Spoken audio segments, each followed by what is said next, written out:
Hi, Anthony Behar. How you doing? Hey, good to be here. Thank you, Scott. I'm excited and honored to be on Real Estate Hell with Scott Nell. Yes. This is lucky. I'm lucky to be a guest. It's nice to be a guest. I used to be in your shoes. Well, I can tell you that I'm going to put you on the spot right now because, see, I'm the one that's honored and humbled because you're Mr. Behar on the block, baby. Oh, come True. on. You need to get that going. It was so good. You are so excellent in front of the camera. Not only that, you just know your stuff inside and out. You're charming. You're good looking. You're the full package, baby. I want Behar on the block. Takes one to know one, Mr. Nell. Hey, so Anthony, seriously, it's really nice to get to know you better, and you've been good to me for a lot of years. When it comes to commercial, industrial, real estate, especially in downtown LA and surrounding, the first guy I think of. You just know that world so well. I know you're with major properties, but I don't care about the name of your company.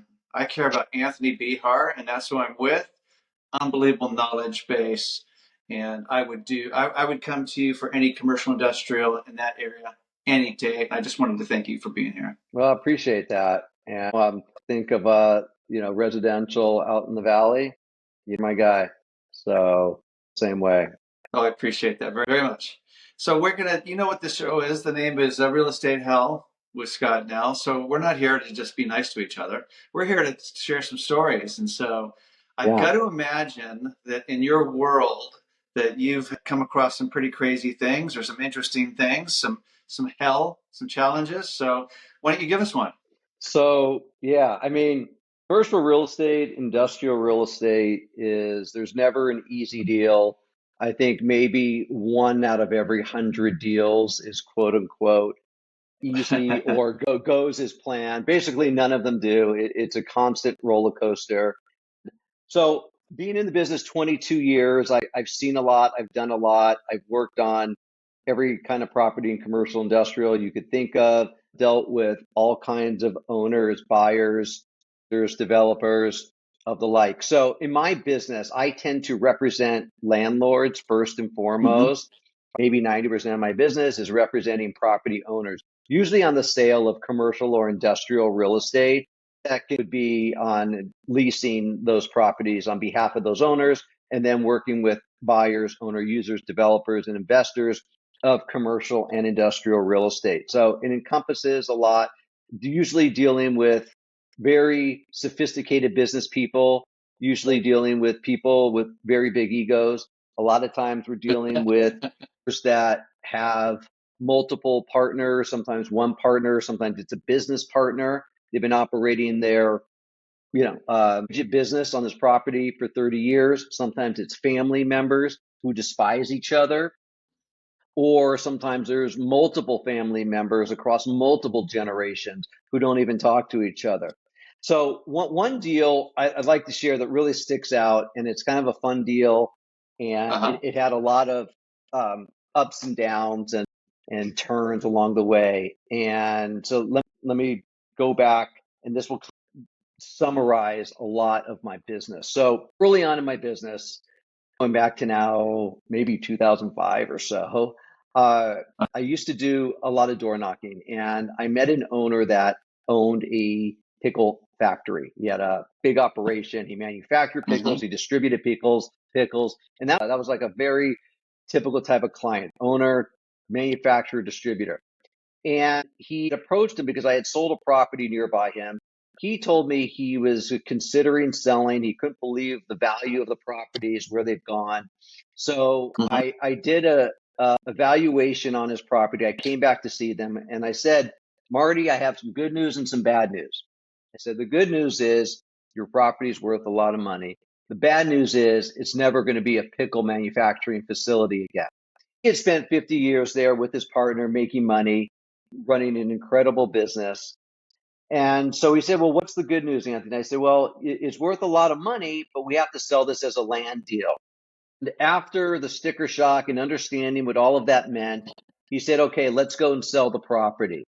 And his partner, who was probably 85 at the time, finally got on board with it. And that's a whole nother story, but he finally got on board. We went to sell the property, and it turns out, which he never disclosed in the beginning, they used to have their own gas station on the property, and they used to fill up their own delivery trucks. So we didn't discover this until we found a developer and discovered there were tanks under the property. We discovered that the tanks had leaked and had contaminated the property. The cost to clean it up became exorbitant, and we couldn't decide who was going to finish cleaning it, how it was going to get done. The buyer ended up backing out. So the owner still wanted to sell, the partner still wanted to sell, and we got multiple environmental people to take a look at it. We got tons of bids. At the end of the day, it took multiple years to get the environmental clean. It took years to remediate it, and then it took years for the water board to actually approve it. So my deals tend to take a very long time, unlike most single family housing deals, Scott. We go through, there's a lot of issues. So jump now years and years later, he says, Anthony, okay, the property is clean. We got the approval from the water board. The tanks are gone. Everything's cleaned up. Let's go back to sell it. So I say, great. How much did all that cost approximately? It ended up costing $100,000. He ended up getting, there was a cleanup fund from the state. So he ended up getting some money from the state to help with the cleanup. But it was a lot of hoops you have to jump through, a lot of paperwork to get these brownfield funds and to get that money for him. And it took a long years and years. Anyway, so now we're years down the road, and he says he's ready to sell the property. So we put it back on the market. We position the property us the same. I find a buyer who's a developer, loves it, loves the land, make an offer. We negotiate the deal. And then the developer says, this is great. I want to buy this, except this is only going to make sense for me, Anthony, if you're able to assemble the rest of the block. So it was about, so he had a really big property and he owned a couple of adjacent properties. So we included all of that. And so you picture an entire city block, and he owned maybe 2 acres or so of that. And then there was another 2 acres that encompassed multiple other properties. So there was some general commercial, there was a couple single family homes, there was an apartment building. So the way to save this deal was I had to approach every single one of the other owners and make offers, call these people, negotiate, all these different deals to assemble the rest of the square block one by one.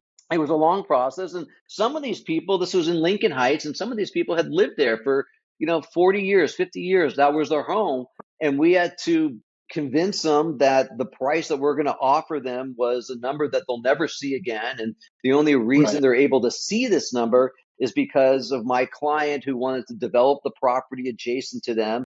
And so it was hard to get, in some cases we had to convince an entire family to pack up and move and, take this money and buy a house somewhere else. And that, it's not easy when you're not in the mindset of thinking, yeah, I want to leave or I'm selling because. So it was, we had to convince all these people, and there were, people that some didn't barely spoke English, some did. And we had to have translators in some cases. So quite a bit of time, and everybody except for one commercial adjacent to the deal, he held out. We kept bumping the price up, and this guy ended up holding out. He ended up not selling, but my client ended up purchasing every property adjacent to the pickle company, ended up buying almost the whole city block. Today, there's a beautiful affordable housing project there with a lot of commercial services to service the community, the people in that area, is like, middle income, lower income type of families. And they brought services and housing and affordability to the area. So it's a great story. We were able to help the community. Owners who sold, who never thought they would, ended up seeing more money than they ever would have expected in their lifetime. The owner of the pickle factory made out very, very well. He did great. He was happy at the end of the day. The name of the project is interesting. It's called The Brine. in Perfect. Hmm. consideration of all the pickles that were made there. So these deals, Scott, they take a long time. Typically, every deal isn't going to take a decade to get through. But I think part of what makes me stand out in my brokerage business is patience, is having the patience to deal with owners Right. like that, to deal with deals like that. It's easy to throw the towel in on something like that. It was a lot of work to assemble that property, put it together, advise on all these different owners, and advise on the own and Yeah. developer, and keep the whole thing together. Well, it sounds like you dealt with a really big challenge and became victorious. I love it. You helped a lot of people. Yeah, there was. What I do while we're talking is that sometimes I write down the titles that I think the clips would be, and I think we're going to call that one "Pickled Gas Station." I don't know. This Call it the pickle deal. pickle deal, the pickle deal. Actually, I like that better. I think the pickle deal. Okay. What else do you have for us? So I know that you do stuff all what? the time. What? Yeah, I mean, this is a good one, and this is, I don't know who's listening. Is it brokers? Is it people looking to get into the business? Who's listening or watching, Scott? It's a mix. The reality is that a lot of people that see it are people that we both know that are in our circles and whatnot, and then it gets pushed out through people that they know as well. And then we tag it and everything, so it goes on YouTube and Google Business and stuff. So we're not sure who's going to do. We're just we're relatively new, so Yeah.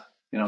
But Okay. anything that you think is interesting to share, something So this is crazy I thought experience. interesting, and I don't know if you come across this. So after being in the business, as long as I've been in the business, 22 years now, I have a very high sense of confidence and success in my Mm-hmm. advisement and in my valuation. And about a year ago, a property owner in the historic core of downtown LA had approached me and wanted to property, and so I gave her a valuation and was not happy with it. She thought the valuation was too low and wanted me to bump it up and lower my commission, and just thought the valuation was way off.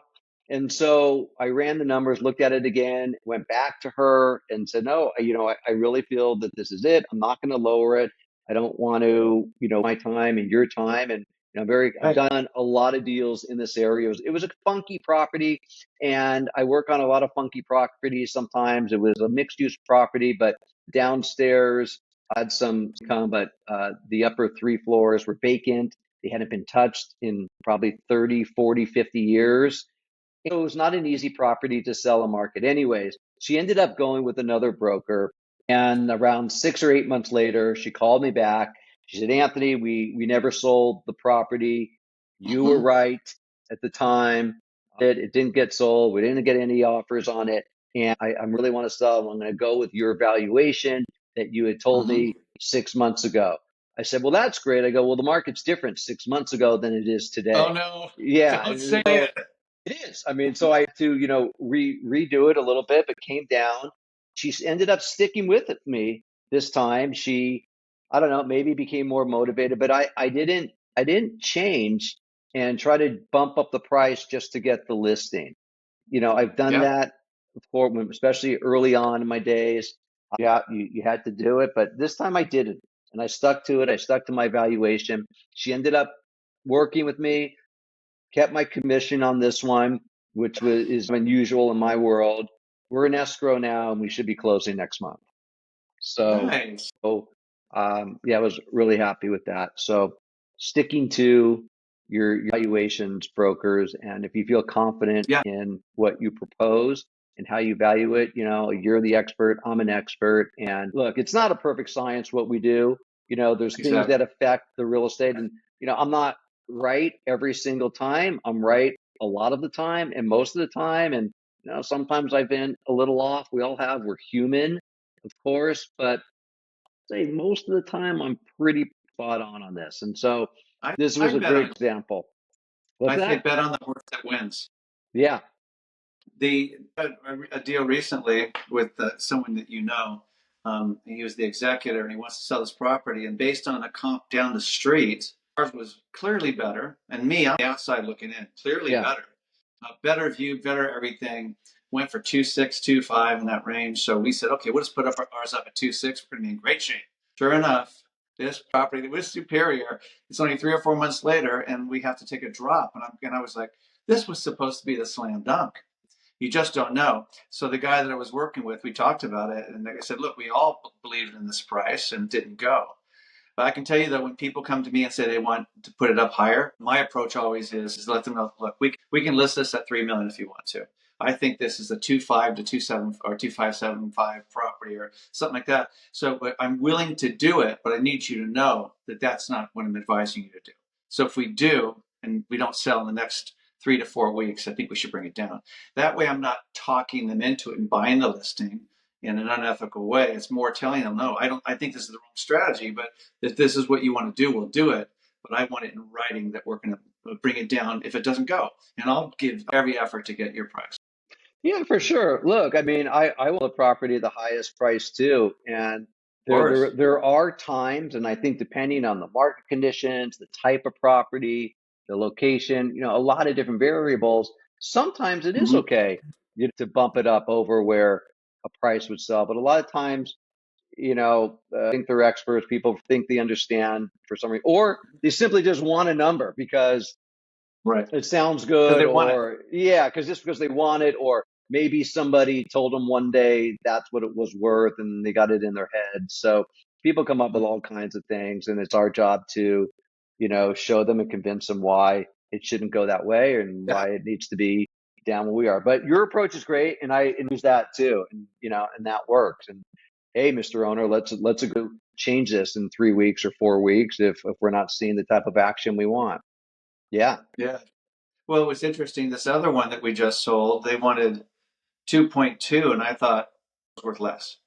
The comps showed it was worth less. It had non-permitted space, even though it was done in a workmanlike manner, etc. But they weren't going to sell it unless they got 2.2. So in today's market, I said, well, we have to put it at 2.2 then, because in a really hot, let's just put it under two because of the search threshold for the buyers. Sure enough, we get 3 different offers, and we get our 2.2. I also double check. I think it's per foot. I think it's the highest price that particular area of Studio City has seen. And I was like, unbelievable that this just happened. And so it's nice when Yeah. the stars align in your favor. Yeah, it's good, and it's not always the case, and sometimes Yeah, we get beat up a lot. But I think at the end of the day, if you know what you're doing, you're going to be right more often than you're not in this totally business. agree. Well, guys like you are worth your weight in gold. You really are. Yeah. So what else So do you I have? You got have a so story you want what? to So this is an interesting one again. So I share? Uh-huh. recently, about a year ago, I had met an owner. He owns a pretty decent size commercial property in Los Angeles. Was thinking of selling, so I went down to see him. We had met. This was a brand new relationship. What's going on? He was thinking of retiring, and he wants to know what his property's worth. So I said, great. And I came back a week or two later. I gave him a BOV, very detailed. I told him what the property is worth, and he much agreed with me at this point on what it was worth. He'd be interested to sell. Then we found out he had some title issues and some Mm-hmm. clouds on there, and the property was unsellable. So we paused on listing the property until he got these issues resolved, and it took around 6 to 8 months. He got the title issues resolved and whatever was involved, and we got the title cleared up. So I went back to see him. We sat down. We talked again about the business and his business. We talked about the valuation of the real estate, and we were pretty much on point with each other. This is an example where we agreed to list the property a little bit higher because he specifically said he had a lot of room and he wanted to at least have a big cushion. So I said, fine, as long as we were on the same page. So I prepared a listing agreement, and we had talked about the price. We had talked about my commission all ahead of time, prepared it. I sent him a draft. He read it, approved it. So then a week later, I go back to see him in person. This is a guy, I love it. He always likes to meet in person. And we're going Mm-hmm. over everything again, going over the listing agreement. And he says, all right, price is great. And then he finally says, we're about to sign everything. He says, okay, well, your commission's too high. You're going to make too much money. All right. Well, So I said, okay, well, you're right. I am going to make some money here. But this is the commission we talked about. He says, well, I'm probably going to do a 1031 exchange, Anthony, and you'll make commission on that. And I said, well, maybe, maybe not. All on the come. If you decide to work with me, I'm not going to have an agreement. Somebody else might approach you. Maybe the owner won't pay me. I don't know what happened. And I go, so what? And it's not out of your pocket if you do an exchange and I do make money and I do work for it. Why should I be penalized for making more money for what I do for a living? So, well, you're going to much money. And keep in mind, this property, this deal is north of 10 million. So I had reduced my fee down to 4% for this. And, I told them that was the best I can do. And all agreed to. So I said, look, I've been in the business 22 years. I gave you a valuation. You liked my BOV. You were confident to work with me. You had done research on me and you had agreed to all of this. I said, look, if you want someone that's going to give you lower fee, you're going to get lower service. I said, I'm not the guy for that. And I closed my file, got up and was walking out of his office. And he said, wait, sit down. Come here, Anthony. Big guy. Come here, Anthony, sit down. I go, what is it? He says, all right, take it easy, take it easy. You're a good negotiator. All right, I will pay your fee. Just, what you want. I said, okay. Ended up signing the paperwork, Scott. So where the property's listed now, we're negotiating offers on it. So I'll tell you though, early on in my career, I've done that. I would have caved in. I would have dropped my pants even more on my commission. They're always trying to get in our pocket, and I don't know about your side of the world, but people think that we don't work hard. People think these commissions come easy, that we make too much money, and there's like all these myths out there about commercial real estate. But the truth is, we do work very, very hard. We work a lot of deals that end up nowhere. And I could work on deals for months and months, and sometimes the deals fall apart for a lot of different reasons. That's just my world. And I could work on an owner and prepare valuations, and they decide to go with someone else. So, there's a lot of work that goes into it. And everything I work on is on the comments like there's no salary, there's no draw. If I don't make deals, I don't make a fee and I don't make a living and I can't take care of my family and my life. So this is, I'm a professional. This is what I do. And I think finally this guy recognized it, but it took me a long time to get there. It took a lot of years. I know a lot of young brokers out there, you get to make a deal, especially early on, and you do whatever you can. But I think, stick to your guns, know your worth. It took me a long time to get there. In this case, it worked, and he understood the value that I would bring to the table. right. I couldn't agree more because the experience you have, your knowledge base, your understanding of that area to me is invaluable. So my contention is he can go with someone else and maybe save a half a point, but overall he's going to net less because he didn't have someone like you who really understood it. If someone comes in and offers you $8.5 million on a $10 million property, you know how to substantiate your price. You know how to get in more money. So I think I love that you know stand behind your value. I mean, totally. Yeah, and I think what I've learned, especially over the years, is in this business, in my world of commercial real estate, and my deals in our world take a long time. Average today, maybe 90 days, right? Mm-hmm. Once in a while, you get something that's quick, but think about the time it takes to develop the relationships, to negotiate sometimes an agreement, price, putting the marketing together, marketing it, negotiating a deal, getting into escrow in 6 months, right? Right. For me, there's a lot involved. There's a lot of environmental issues. All these industrial buildings today and commercial buildings in the area that I work in tend to you have to get environmental reports, and the environmental restrictions, guidelines today in California are the highest level I've ever seen. It's just Right. getting worse and worse and worse over 20 years. And so a lot of times they'll do a phase one, maybe it'll be okay. There's no contamination, but they'll say, oh, well, we have to do some more checking. 50 years ago, it looked like this property was something else. And then they'll have to do an environmental phase two, and they'll dig down, they'll pull dirt, and they'll do borings, and they'll take the boring samples to the lab, and then the lab has to come back, and they have to write up a whole report. Well, meanwhile, the due diligence keeps getting extended, and then that get approved by the lender. Then it has to get approved by the bank and this person and that person. So moving parts in the commercial real estate world. That's just one. But age is very common, and sometimes longer. Was interesting. So Anthony, I always love to wrap up a conversation like this with something that's close to your heart. And yours is like, I've been hearing about it for years and years. And we just had another person on, and he brings up the Guardians executives. And I went, oh my gosh. I said, Anthony's going to be on in just a few minutes. And I know that's really close to his heart. So I would love it if you just take a moment to tell us about the Guardians and, why it's close to your heart, that kind of thing, because we'd like to be able to shine some light on it. Thanks, Scott. So appreciate that. So the Guardians is a philanthropic organization that's been around for about 87 years or so.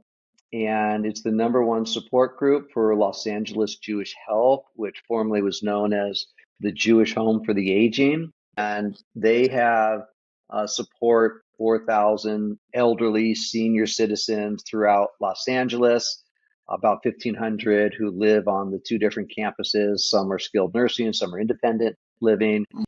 And there's several thousand others that have in-home services as well. But the Guardians, I've been around for almost 3 decades. I'm currently the president of the Guardians, and my term's coming up very soon.